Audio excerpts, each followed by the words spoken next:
For many who gain weight due to regular overeating for psychological reasons, I wish to introduce 5 natural ways to lose weight.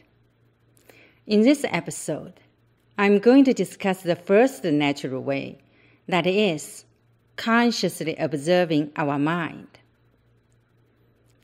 To understand why we can lose weight through consciously observing our mind, we must recognize how our mind regularly causes us to overeat. Many of us have unconsciously adopted the prevailing belief that we are our mind.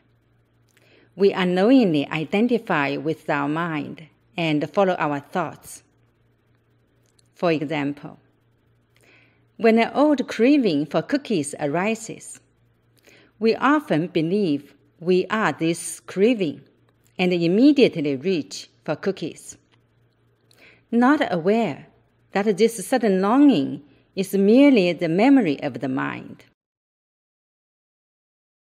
The mind is an ingenious tool, but not a wise master for us. Like everything that exists, it has its own shadow. The memories and habits of the mind help us navigate and react quickly in our daily living. But they also bring troubles to us when being blindly followed. For example, the first time we feel lonely, our mind finds relief through indulging in our favorite foods. Later, it remembers such a short-lived comfort and copes with our daily stress through eating. Soon after, it is conditioned to get through challenging times by overindulging in foods. Since we think we are our mind, we eat for its coping strategy and conditioning. In other words, our regular overeating has nothing to do with our body's needs, but with our identification with the overeating habit of the mind.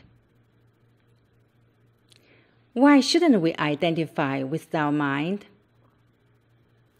This is because in reality, we are not our mind. When we observe our mind, we see that thoughts float in and out.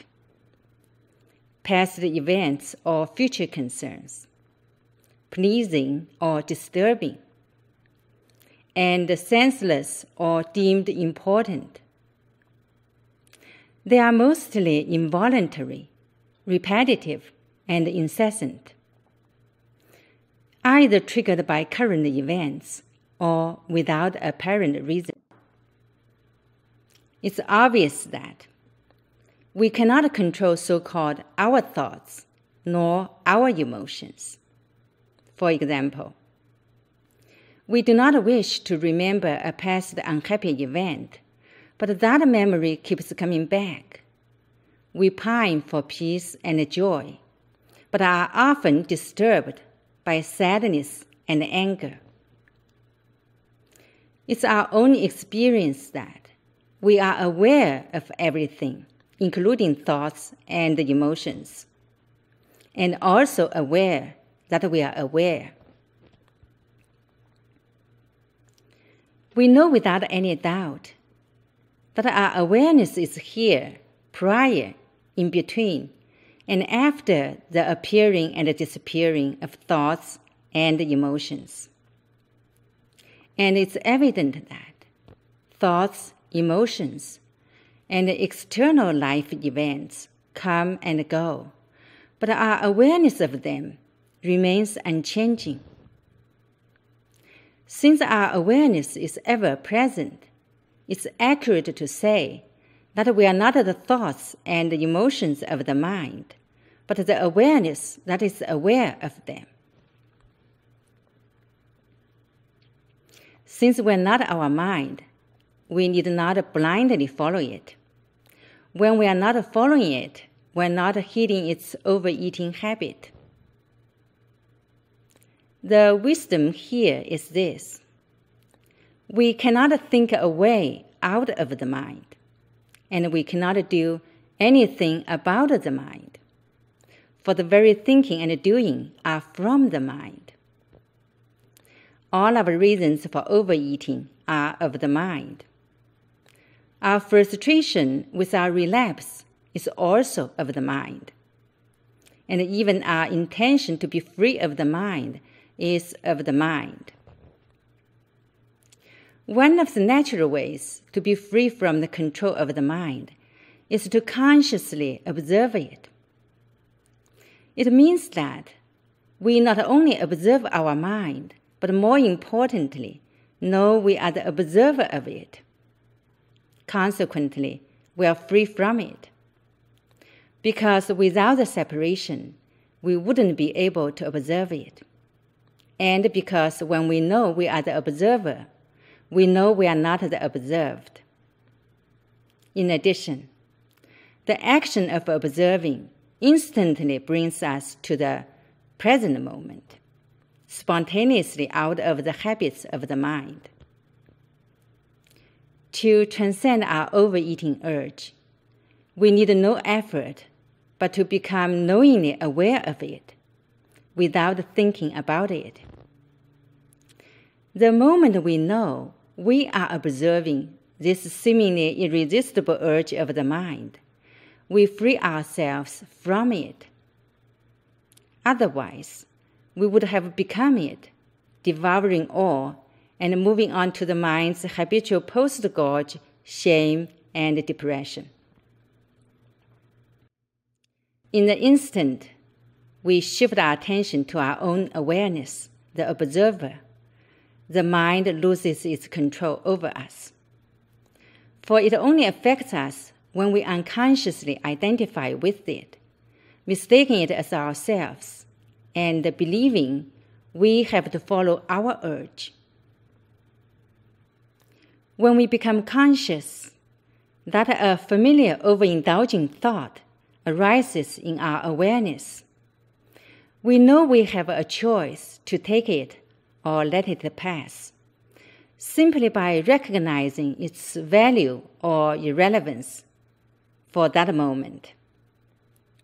For example, at a party, you enjoy many delicious foods and feel that you are very full. Suddenly you hear a voice in your head telling you that you can have more because you will exercise more tomorrow. If you unknowingly identify with your mind and believe this is your voice, you will go for more. If you are aware that this is the conditioned thought that has popped up many times under similar situations, you then have a choice to either use it or ignore it. Often you will not follow the voice, for it has lost its cajoling power over you when you know you are not it. I remember a few years ago, one night I felt heartburn before bedtime, so I ate some bread. I continued my midnight snack for a few weeks, even after I no longer had heartburn, simply because I followed a recurring thought that it was about time to have some bread I liked. This conditioning of the mind was disidentified the day I suddenly became aware that I was following the habit of the mind, but not the necessity of the moment. As you can see, knowingly observing our mind spontaneously detaches us from it, and thus from its overeating conditioning. In the next episode, I'm going to discuss the second natural way to lose weight, that is, eating with our senses. If you have questions and want to know more, please leave a request. When I have several questions, I'll do another episode to answer them. Thanks for watching. Bye for now.